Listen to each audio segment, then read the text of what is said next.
because of the abnormality of such a relationship between men and women until it throws the mind out of gear and never can get back in gear. Therefore, you could never think your way into repenting and believing on the Lord Jesus Christ. That's the reason I warn you girls to keep your distance from each other. You boys, to keep your distance from each other. In the bathrooms and showers and the way you dress and the way you appear in your... Brother, you need to be careful. The devil is taking advantage of the popularity of that filthy practice to get a lot of innocent people hooked. And once hooked, it's hard to get unhooked. It is the one sin that God says, I'll give you up. We got a boy that just came from the penitentiary. The penitentiaries are saturated. I talked to a man that was in the federal pen. He said, Brother Roloff, you could never imagine the depravity. You better think a long time before you do anything to get sent to the pen for. You'll have a hard time being normal when you come out. Only the grace of God, as Mike said last night, could give you that. Now then, where did David's downfall start? Where did it start? It started by looking. Just by looking. He looked and saw Bathsheba. When he looked, he lusted and he took. That's the reason television is so dangerous. The average person, the average Christian, is not prepared to watch television. And to that extent, I'm average. I could not do it. I could not watch it in the motel. I could not watch it in my home. I could not watch television as a diet for my life. I couldn't do it. It had ruined me. It ruined my mind. It had disturbed my soul. It had feed the lust of Lester instead of the spiritual desire of Brother Roloff. Why would I want to subject myself to such filth in order to make money for a devilish world? Why? Why would we bring something in and subject you to the same thing you've been looking at all of your... There's nothing new about that. But we give you good news, not bad news. If it had been so wonderful, why, there never would have been any boys and girls come, because every boy and girl in this home was brought up in front of strange fire. Every one of them. You just don't get too poor in America to have a television set. Did I tell you about going over this home? And I went up to the door and I looked and there was cardboard in the windows. You talk about a ragged, rotten, dirty house.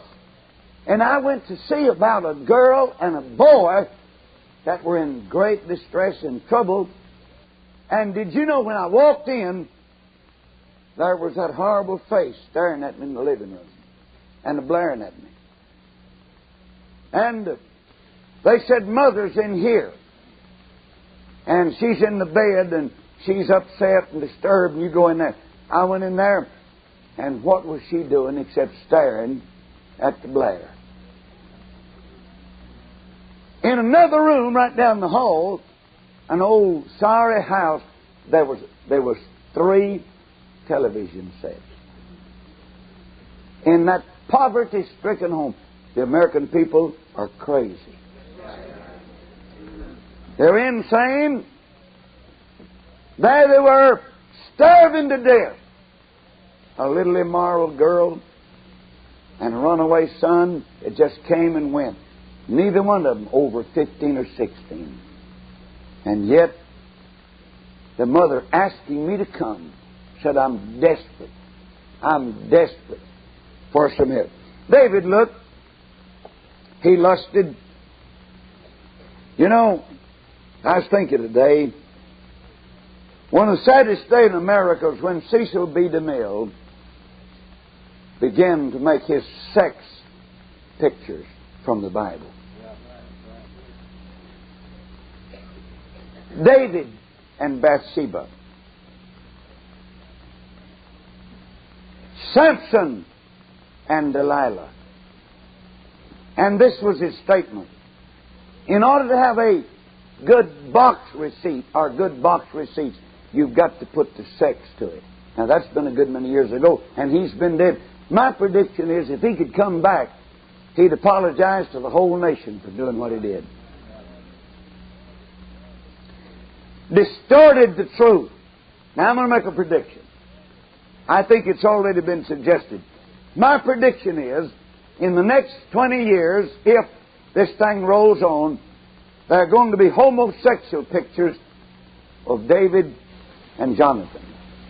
Not because it's right, but because the world doesn't know any better. There's going to be some films made of Jesus and his sex life. They've already written about it. I got news for you, smart aleck. Jesus had no sex life. Not any.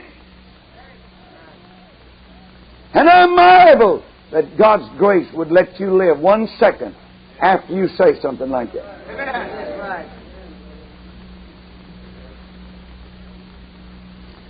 David, you're making a mighty mistake. A man, now, here's the thing, and I say it carefully, a man after God's own heart. And yet, he calls the servant in, and think of the access that the king had. And I certainly would not be cheap tonight. You think of all the people he could just call with his finger from his palace. He could send a servant to say this one or that one. And yet, he took a look of lust and came walking back and rang a little bell, maybe, and said to the servant, Your Honor, what will you have me to do? He said, Go down yonder and get my neighbor's wife and bring her to the palace. What was there left except to be obedient to the king?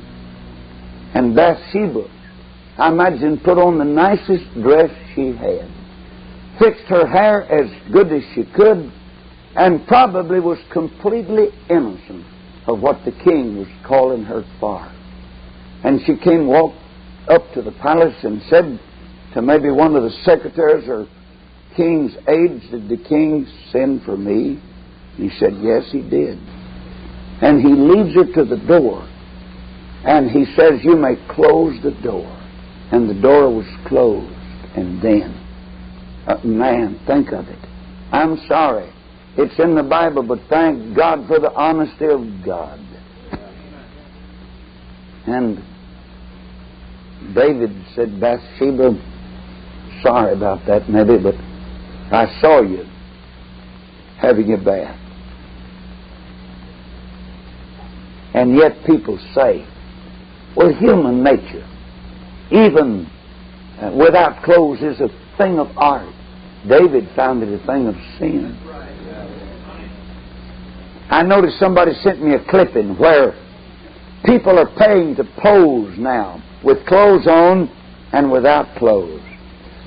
They give $2 and something an hour for those with clothes on, and $4 and something an hour for those without any clothes. In other words, it costs more to sin.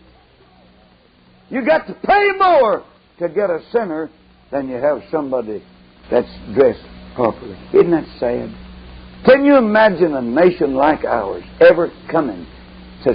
Why, the heathen nation won't even let the hippies and the yippies come through their nations. They won't let them wear shorts and a bunch of filth. Heathens. more conviction than so-called churchmen. David, he's in trouble. He doesn't know it. For a moment of pleasure. And then, not long after that, Bathsheba sent word to the king. The inevitable has happened. I wish I knew how to say this. I mean, again, every preacher needs to be careful when he's in the pulpit. And I've always had a fear of being cheap in this, and I realize I'm on dangerous ground. But I'd like to mention something. I talked to a little girl last night. And I realize I'm really dropping the fat in the fire, but let her go. She's been spending time with a black man. You say, what's wrong with it? It just ought not to be. I'm going by experience.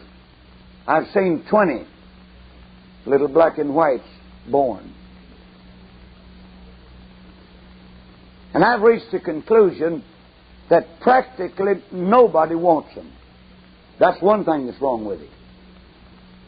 The black people don't want them. If you believe it, you try to find out where they are now.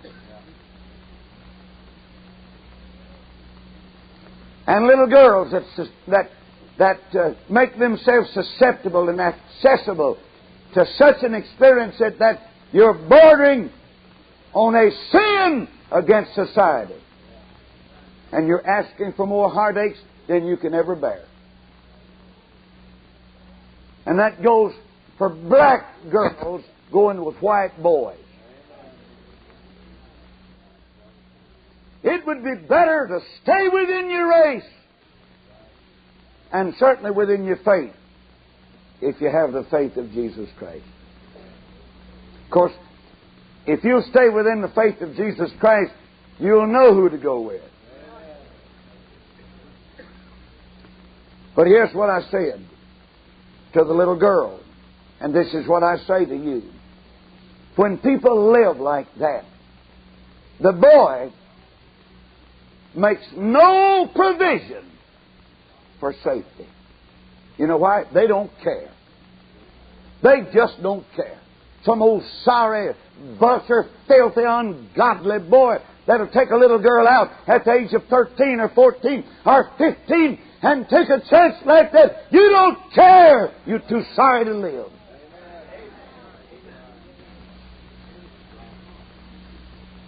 Never think of the 9 months of lonely, heartbreaking waiting and wondering. And those few months before she tells anybody, including mother or dad or anybody else. And boys, I warn you about it too. You wouldn't treat your sister. You wouldn't want somebody to treat your sister like that.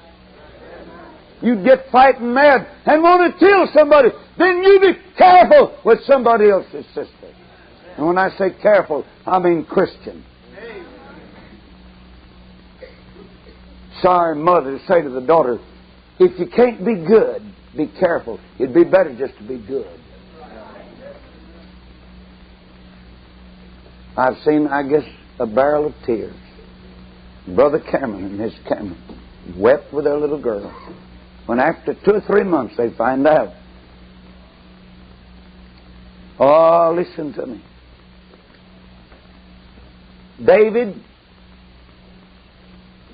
made no efforts to prevent the death of a little child.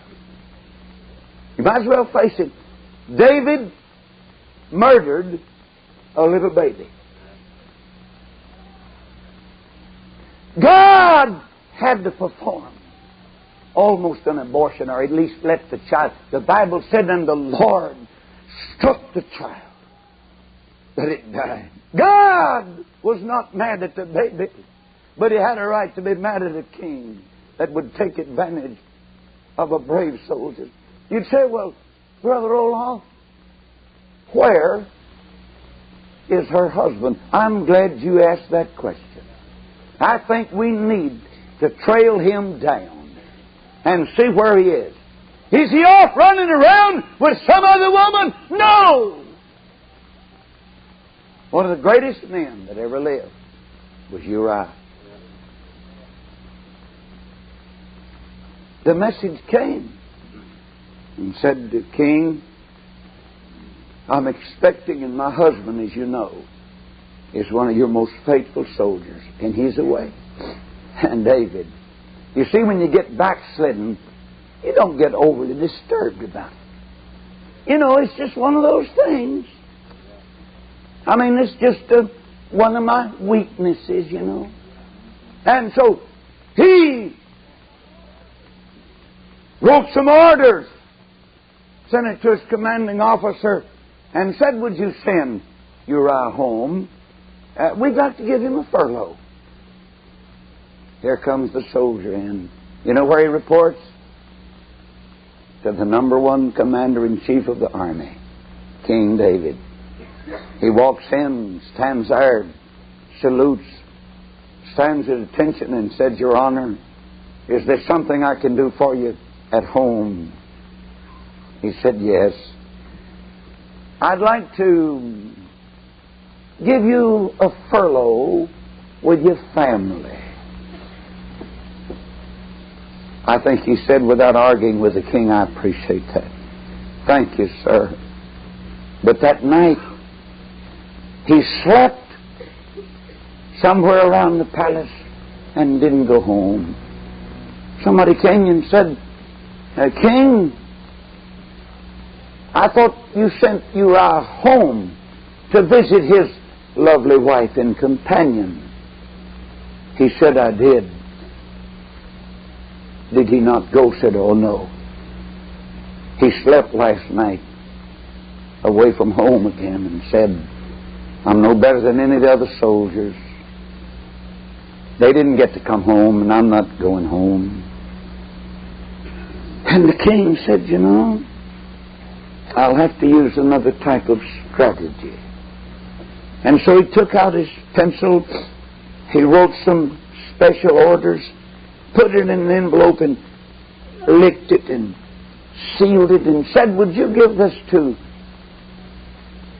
my captain, the man's in charge? He said, sure. Can you imagine the strange message that he read?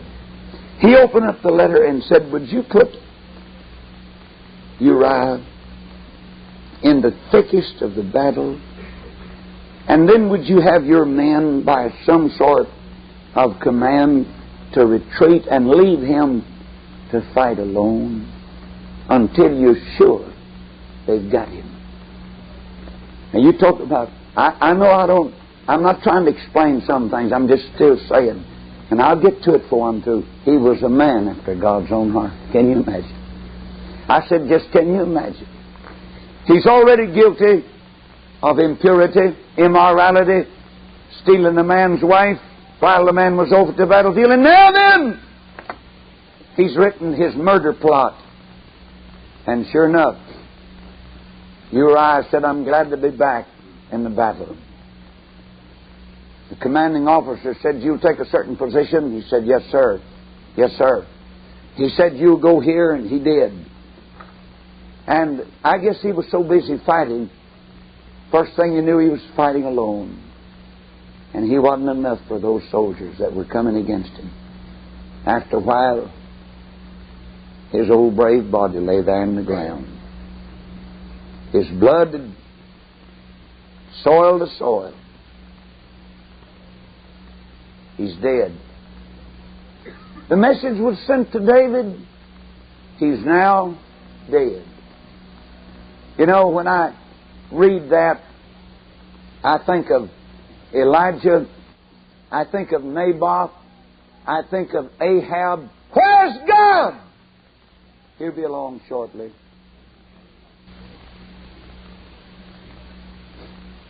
The message came. David said, well, there's a lot of soldiers get killed in service. He's just another one that's dead. And he sent a message to Bathsheba and said, your husband has been killed. Actually, If David had told the truth, he'd have said, with these hands I murdered your husband. I killed him. And then God comes along. There's an old rugged prophet over there by the name of Nathan. God said, Nathan, I send you with a message to King David. He said, yes, sir. Nathan comes and says to the aides, I'd like to see the king, please. That was back when they listened to the prophets. We'd be better off to do it now. Boy, getting in to see one of them now is a task. I can just see myself getting in to see President Carter. I think I've got some things he needs to hear. No doubt about that. I think I could have helped Mr. John Hill and Mr. Doc Briscoe and a lot of the rest of them. Any man of God can if he knows the Word of God. But they don't want to see you. And so he comes and says to the aide, go tell the king that Prophet Nathan's here to see him. In a little bit he was in his presence. Closed the door. He said, King, he's going to his heart now. He said, you know, I'd like to tell you a story. He said, all right, go ahead. He said there was a rich man with his palace and uncounted sheep and oxen, lambs, goats, cattle, camels, name it. He absolutely was rolling in wealth and possession. The king said, all right, go ahead. He said there was a poor man that lived at the edge of his tremendous plantation, and he had one little ewe lamb. That's all he had. He said that was brought up like one of his children. Fact is, it was just about the best play toy that his little children had. Oh, they played with that little ewe lamb. And that little ewe lamb looked like understood every child. And the king said, all right, go ahead. What are you driving at? Well, he said, the rich man had elegant company. The elite came. Special, super duper people came. And the rich man said, we must set the best before them. We've got to have the best. One of his servants might have suggested, you know, just down the road, our neighbor has really fattened up a ewe lamb. It's the choicest. There's nothing like it. The rich man said, so far as making no remuneration, go get it. And they went out and walked up to the house, opened the door, and I think the little ewe lamb said, and what do you want? And the little children, all with their little heads right by the side of the ewe lamb, and said, why, what did you come for? Y'all don't usually come down here. And he said, we've come for this ewe lamb. And the little children looked up and said, Daddy, they want to show our ewe lamb off, don't they? When will you bring it back? Well, he said, we're not going to bring it back. We're going to kill it. And the little children looked up at Daddy, and tears began to roll, and said, Daddy, you're not going to let them have it, are you? Daddy said, no, we couldn't do that. The man said, this is orders from headquarters.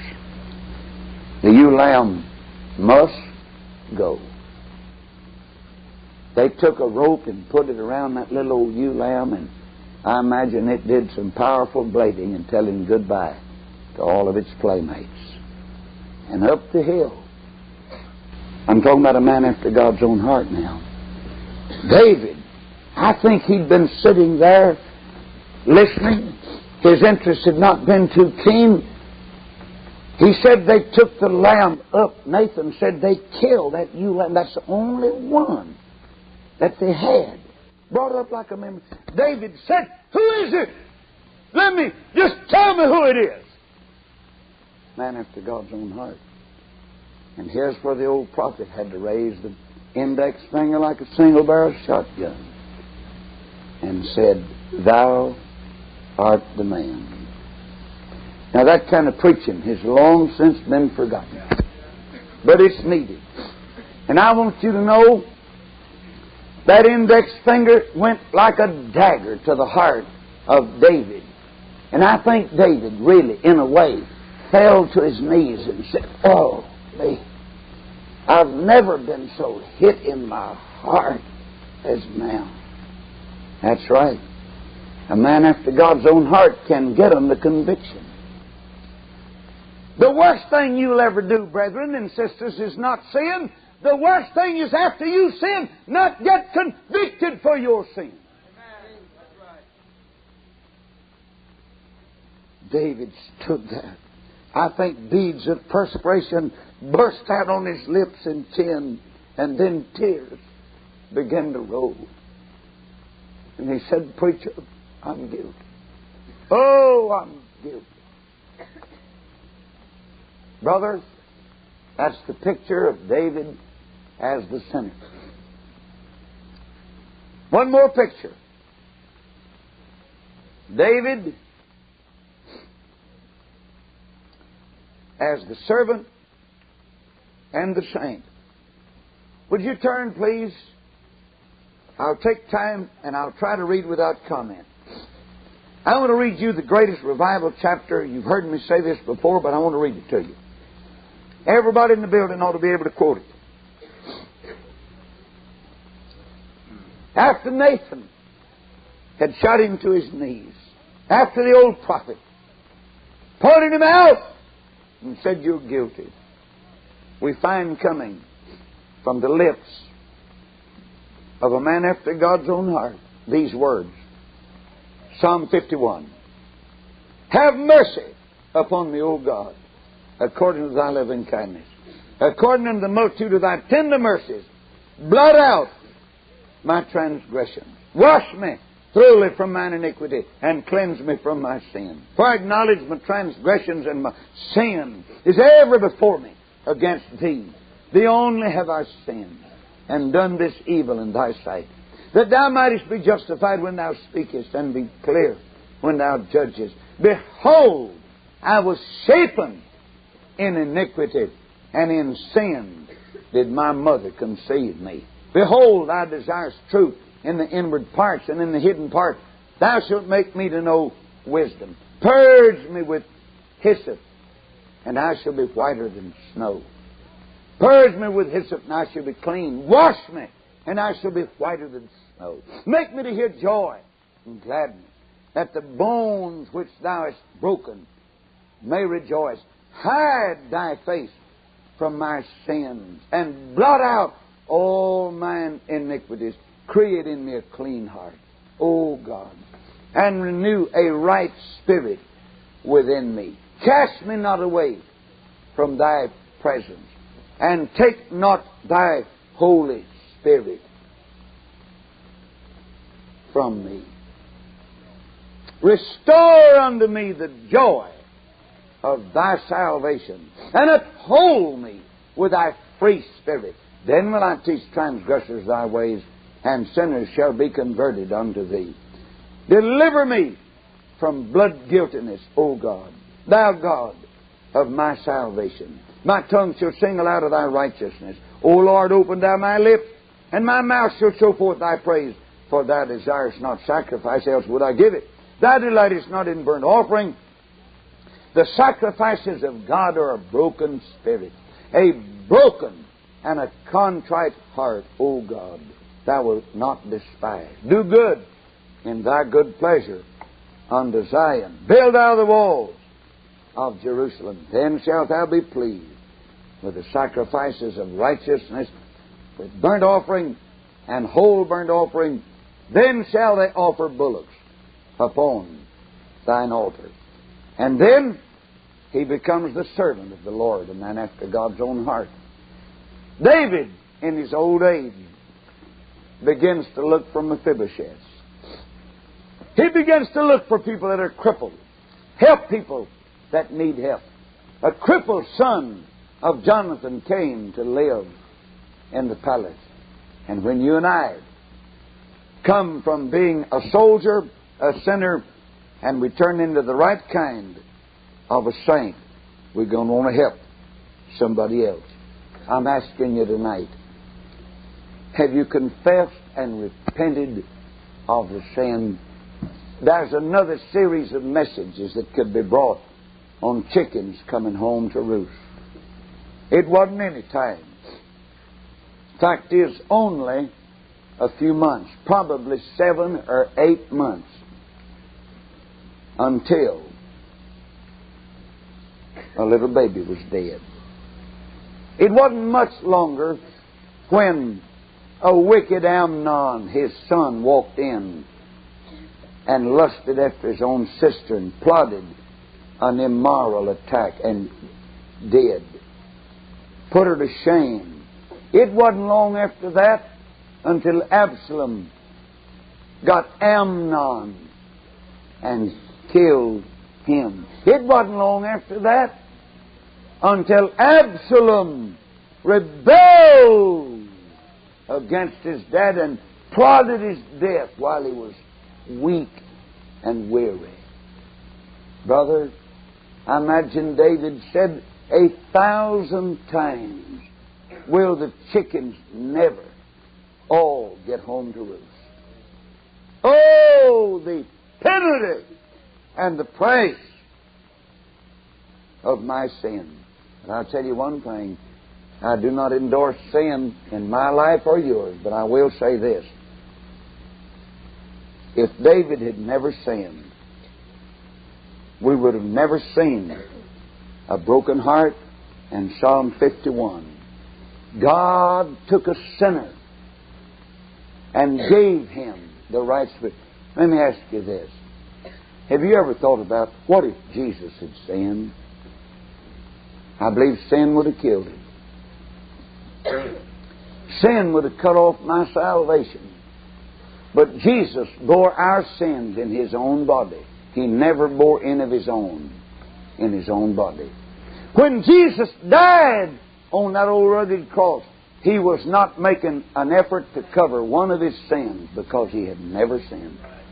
My sins go those spikes through His hand.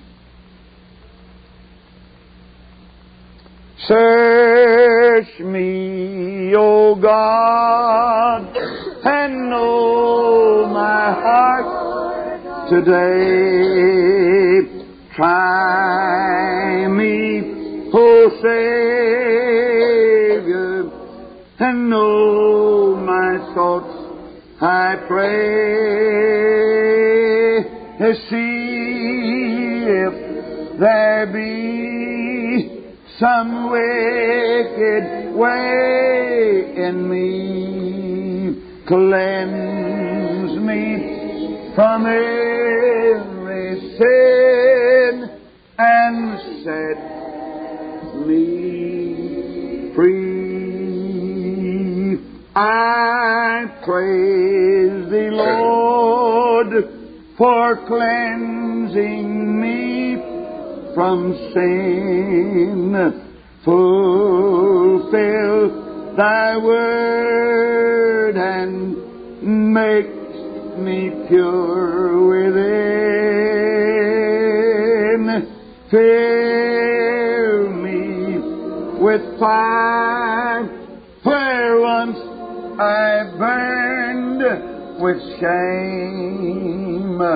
Grant my desire to magnify Thy name. Notice what the songwriter said.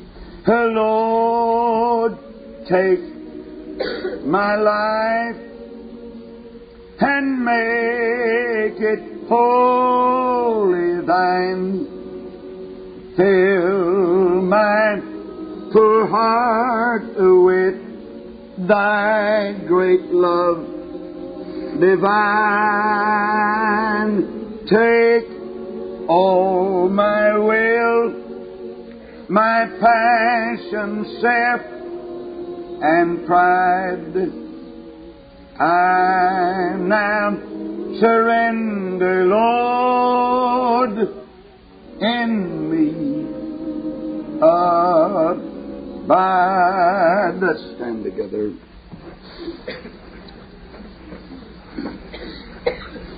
Now, while we sing tonight an invitation song, I wonder, how many of you'd say, Brother Roloff, I'd like to be a man after God's own heart? You know, Paul said, that I may know Him, the power of His resurrection, the fellowship of His suffering, be made conformable to His death, to His death. Are you here tonight and there's unforgiven sin in your life, and you'd like to come and confess to Jesus Christ, our eternal high priest, your sin? Boys, new boys, girls, visitors, have you ever made a real clean-cut confession to Jesus and say, Lord, my mind's all confused, straighten it out. My heart's impure, wash it out. My life's been rebellious. Oh, let me surrender and report for duty tonight.